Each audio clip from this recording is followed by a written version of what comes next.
নামের বোতলে লেখা থাকে ম্যাঙ্গো জুস, কিন্তু ভেতরে সত্যিই কি আমের রস আছে?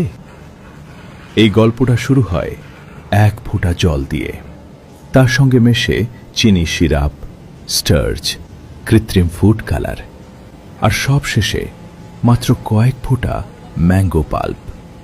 স্বাদ আসার জন্য নয়, শুধু রং আর গন্ধের অজুহাত দিতে। মেশিনে সবকিছু ভালো করে মিশে যায়, দেখতে ঘন, রঙে ঝকঝকে, ঘ্রাণে আমের মতো।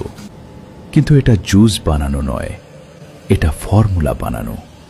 পাশেই অন্য মেশিনে প্লাস্টিক গরম করে তৈরি হচ্ছে বোতল।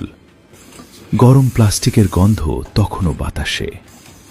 সেই বোতলেই ঢালা হচ্ছে এই তথাকথিত জুস। তারপর সিল, স্টিকার আর এক ঝলমলে বিজ্ঞাপন, ফ্রেশ ম্যাঙ্গো জুস।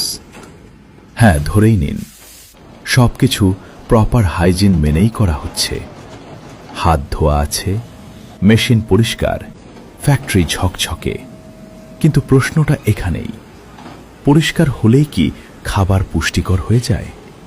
যেটাতে নেই ফাইবার, নেই প্রাকৃতিক ভিটামিনের শক্তি, নেই তাজা ফলের প্রাণ, সেটা শরীরকে কি দেবে?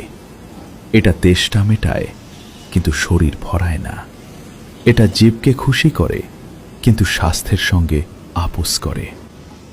আজ আমরা ফল খাচ্ছি না, ফলের অভিনয় খাচ্ছি। আমের রস নয়, আমের নাম খাচ্ছি। এই ভিডিও কোনো ফ্যাক্টরির বিরুদ্ধে নয়, এই ভিডিও একটা অভ্যাসের বিরুদ্ধে। বোতলের রং দেখে বিশ্বাস করার অভ্যাসের বিরুদ্ধে। পরের বার ম্যাঙ্গো জুস হাতে নিলে একবার ভাববেন, এটা কি সত্যি জুস, নাকি শুধু ভালো করে বানানো